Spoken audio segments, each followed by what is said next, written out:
ఓం విఘ్నేశ్వరాయ నమః. మహాభారతము ఉద్యోగ పర్వము చతుర్దశ్వాసము 6వ అధ్యాయము. శిఖండి జననము. హస్తినకు చేరిన భీష్ముని మనసులో అంబను గురించిన చింత వదలలేదు. ఒకరోజు నారద మహర్షి భీష్ముని దగ్గరకు వచ్చి భీష్ముడు కోరగా అంబను గురించి ఇలా చెప్పాడు. గాంగేయ, అంబ శివుని గురించి తపస్సు ప్రారంభించింది. అన్ని ముని ఆశ్రమాలను సందర్శించింది. ఒకరోజు గంగ అంబను చూసి, ఆడదానివి, నీకింత ఘోరతపము తగదు అని చెప్పింది. అంబ ఆమె మాటలతో, నాకు భీష్ముని మీద చాలా కోపం ఉంది, అతడి చావు కోరి తపస్సు చేస్తున్నాను అని బదులిచ్చింది. అందుకు గంగాదేవి కోపించి నదివై ప్రవహించు అని శపించింది. అంబ ఆమె మాటలను లక్ష్యపెట్టక మత్స్యదేశానికి వెళ్ళి ఘోర తపస్సు చేసింది. ఆ తపోమహిమను సగం దారపోసి అక్కడ నదిగా ప్రవహించి మిగిలిన తపోబలంతో శరీరాన్ని కాపాడుకుంది. తిరిగి శివుని గురించి ఘోర తపస్సు ఆచరించింది. ఆమె తపస్సుకు మెచ్చి శివుడు ప్రత్యక్షమై వరం కోరుకోమని అడిగాడు. అంబ శివుని దగ్గరకు వెళ్ళి భీష్ముని చంపే వరాన్ని పొందింది. అప్పుడు ఆమె శివుని తాను ఏ విధంగా సంహరించగలను అని అడిగింది. శివుడు, ఈ శరీరము విడిచి ద్రుపద మహారాజుకు కుమార్తెగా జన్మించి మరలా పురుష రూపం ధరిస్తావు. అత్యంత పరాక్రమము, విలువిద్యా నైపుణ్యం ప్రదర్శించి యుద్ధభూమిలో భీష్ముని ఎదిరించి సంహరించగలవు అని వివరించాడు. వెంటనే అంబ అక్కడ చితిపేర్చి, నేను భీష్ముని సంహరిస్తాను అని తిరిగి అంటూనే అగ్నిలో దూకి ప్రాణాలు విడిచింది. ద్రుపద మహారాజుకు భీష్మునిపై కోపం ఉంది. అతనికి సంతానం లేక రోజురోజుకి కృషించిపోతున్నాడు. చివరికి అతడు భీష్ముని చంపగలిగిన కుమారుని ప్రసాదించమని శివుని గురించి తపస్సు చేశాడు. శివుడు అతడికి భీష్ముని చంపగలిగిన కుమారుడు కలుగుతాడని చెప్పి ముందుగా కుమార్తె జన్మిస్తుందని, ఆమె తరువాత కుమారుడుగా మారి భీష్ముని సంహరిస్తాడని చెప్పాడు. ద్రుపదుడు అంతా భార్యకు వివరించాడు. వారికి ఒక కుమార్తె జన్మించింది. వారామెకు శిఖండి అని నామకరణం చేసి కుమారునిగా పెంచారు. ఆమెకు ద్రోణాచార్యుని వద్ద విలువిద్య నేర్పించారు. ఆమె యవ్వనవతి కాగానే శివుని వరం వృధా పోదు అని విశ్వసించి పురుషత్వం రాకమునిపే ఆమెకు వివాహం చేయాలని నిశ్చయించారు.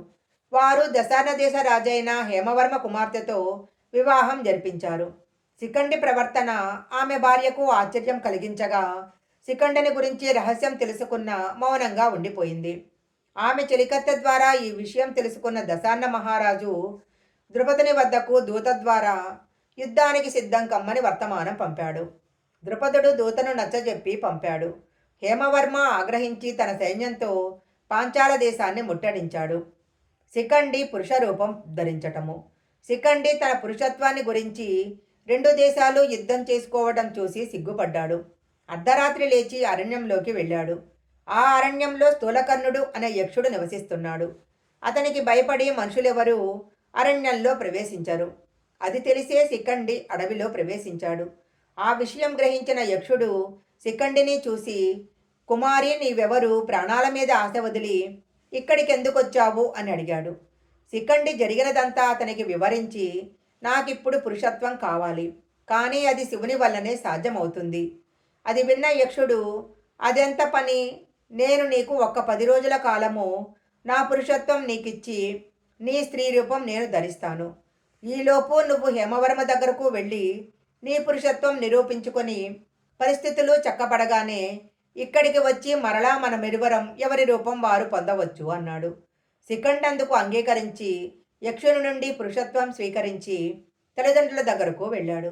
జరిగినది వారికి వివరించగానే వారు సంతోషించి సమస్యకు పరిష్కారము లభించిందని తెలుసుకొని హేమవర్మ దగ్గరకు దూతలను పంపి తన వద్దకు రప్పించి శిఖండి పురుషుడేనని నిరూపించాడు. హేమవర్మ తన తొందరపాటుకు చింతించి ద్రుపదునికి క్షమాపణ చెప్పాడు. ద్రుపదుడు వారికి విందులు వినోదాలు ఏర్పాటు చేసి సగౌరవంగా సాగనంపాడు. ఇలా 2 రోజులు అయిన తర్వాత కుబేరుడు తన విమానంపై అక్కడికి విహరించవచ్చి స్థూలకర్ణుని మందిరానికి వెళ్ళాడు. ఎంతకు స్థూలకర్ణుడు తనను ఆహ్వానించటానికి రాకపోవడంతో కోపించి కిన్నెరులను కొంతమందిని లోపలికి పంపి స్థూలకర్ణుని విషయం కనుక్కొని రమ్మని కబురు పంపాడు. లోపలికి వెళ్ళిన కిన్నెరులు జరిగిన విషయమంతా స్థూలకర్ణుని వలన తెలుసుకొని కుబేరుని వద్దకు వచ్చి చెప్పారు. కుబేరుడు, పర్వాలేదు, అతడిని స్త్రీ రూపంలోనే రమ్మనండి అన్నాడు. తన వద్దకు వచ్చిన స్థూలకర్ణునితో జరిగినదేదో జరిగింది. ఇది దైవ సంకల్పము. నువ్వు ఇక ఇలాగే ఉండు అన్నాడు. స్థూలకర్ణుడు కుబేరుని కాళ్ళ మీద పడి విమోచన మార్గం చెప్పమని బ్రతిమిలాడాడు. కుబేరుడు స్థూలకర్ణ దైవ సంకల్పానికి అనుగుణంగానే జరిగిన ఈ మార్పిడిని శిఖండిని జీవితాంతం పురుషునిగానే ఉండనివ్వు. జరగవలసిన ఈశ్వర సంకల్పం నెరవేరగానే శిఖండి మరణిస్తాడు. ఆ తరువాత నీ పురుష రూపం నీకు వస్తుంది అని చెప్పి విమానంలో తన అలకాపురికి వెళ్ళిపోయాడు. శిఖండి మాత్రం తిరిగి ఆ ధూలకర్ణుని కలుసుకొని తన పురుషత్వాన్ని స్వీకరించి స్త్రీయత్వాన్ని తిరిగి ఇమ్మని చెప్పాడు. స్థూలకర్ణుడు జరిగినదంతా దైవ సంకల్పం కాబట్టి ఇక నువ్వు పురుషుడుగానే సంచరించవచ్చు అని చెప్పాడు. శిఖండి పరమ సంతోషం చెంది తన తల్లిదండ్రులకు జరిగినది వివరించాడు. అతడు బ్రాహ్మణులను దేవతలను పూజించి ఎన్నో వ్రతాలను ఆచరించి ద్రోణాచార్యుని దగ్గరకు వెళ్ళి అతని శిష్యునిగా చేరి ద్రోణాచార్యుని వలన విలువిద్యా ప్రావీణ్యాన్ని పొందాడు అని నాకు నారదుడు వివరించాడు. భీష్ముడు సుయోధనుడికి శిఖండి గురించి వివరించి, సుయోధన, అమ్మ నాపై పగబోని శిఖండిగా అవతరించి నన్ను సంహరించాలని చూస్తుంది. ఆమె శిఖండిగా యుద్ధంలో నన్ను ఎదుర్కొంటే నేను అస్త్ర సన్యాసం చేస్తాను. ఎందుకంటే నేను స్త్రీలతో కానీ పురుషులుగా మారిన వారితో కానీ యుద్ధం చేయనని నాకు నేనే విధించుకున్న నియమం ఉంది. ఏ కారణంతోనైనా నేను నియమభంగం చేయనని నీకు తెలుసు కదా అన్నాడు. అది విన్న సుయోధనుడు కొంత చింతించిన భీష్ముని ధీరత్వాన్ని మనసులోనే శ్లాఘించాడు. సుయోధనుడు, పితామహ, పాండవ సైన్యాన్ని పూర్తిగా నశింపచేయటానికి మీకు ఎంత సమయం పడుతుంది? అలాగే ద్రోణుడు, అశ్వత్థామ, కృపాచార్యుడు, కర్ణుడు ఎంత సమయంలో చేయగలరు అని భీష్ముని అడిగాడు. భీష్ముడు, సుయోధన, నువ్వు మా బలాబలాలు తెలుసుకోవడానికి ప్రయత్నించటం మంచిదే. వారి వారి సామర్థ్యం గురించి వారే చెప్పగలరు. నేను నన్ను గురించి చెప్తున్నాను. ఒక్కరోజుకి 1000 మంది రధికులను చంపగలను. అర్జునుని బాణాలు నా శరీరాన్ని ఛేదించే వరకు నేను శత్రువులతో పోరాడుతుంటాను. మొత్తంగా ఒక రోజుకు 10,000 మంది సైన్యాన్ని చంపగలను. కాబట్టి పాండవ సైన్యాలు సంహరించటానికి నాకు 1 నెల రోజుల సమయం పడుతుంది అన్నాడు. సుయోధనుడు ద్రోణుని చూసి తన బలం చెప్పమని అడిగాడు. అప్పుడు ద్రోణుడు, సుయోధన, నేను వృద్ధుడను కాబట్టి నా ఓపిక కొలది యుద్ధం చేస్తే పితామహనుడిలా నాకు 1 నెల రోజుల సమయం పడుతుంది అన్నాడు. అశ్వత్థామ వారిరువురిలాగానే 1 నెల రోజుల కాలంలో పాండవ సైన్యం హతమార్చగలమని చెప్పాడు. కర్ణుడు మాత్రము తాను 5 రోజులలో పాండవ సైన్యం హతమార్చగలనని చెప్పాడు. అది విన్న భీష్ముడు నవ్వి, సూతనందన, సుయోధనుడు పక్కన ఉన్నంత వరకు నువ్వేం మాట్లాడినా చెల్లుతాయి. ఒట్టి మాటలు ఎవరైనా చెప్పవచ్చు. యుద్ధభూమిలో అర్జునుని గాంధీవం యొక్క అల్లెత్రాటి శబ్దం నీ చెవులను బద్దలు చేసేదాకా నువ్వు ప్రగల్భాలు చెప్పటం ఆపవు కదా అని పలికాడు. ధర్మరాజు తన సైన్యంలోని బలాబలాలు తెలుసుకోవటము. ధర్మరాజు చారుల ద్వారా సుయోధనుని విడిదిలో జరిగినది తెలుసుకున్నాడు. ధర్మరాజు తన తమ్ములను పిలిచి మన చారుల ద్వారా సుయోధనుని విడిదిలో జరిగిన విషయాలు తెలిసాయి. భీష్ముడు మన సైన్యాన్ని 1 నెల రోజులలో చంపగలదట. కృపాచార్యుడు 2 నెలలు పడుతుందని చెప్పాడు. కర్ణుడు 5 రోజులు చాలన్నాడు. అర్జున, నీకు కౌరవ సైన్యం అంతమార్చటానికి ఎన్ని రోజులు పడుతుంది అని అడిగాడు. అప్పుడు అర్జునుడు, అన్నయ్య, వారంతా విలువిద్యా పారంగతులు, కానీ అన్నమాటలు నెరవేర్చుకోవాలి కదా.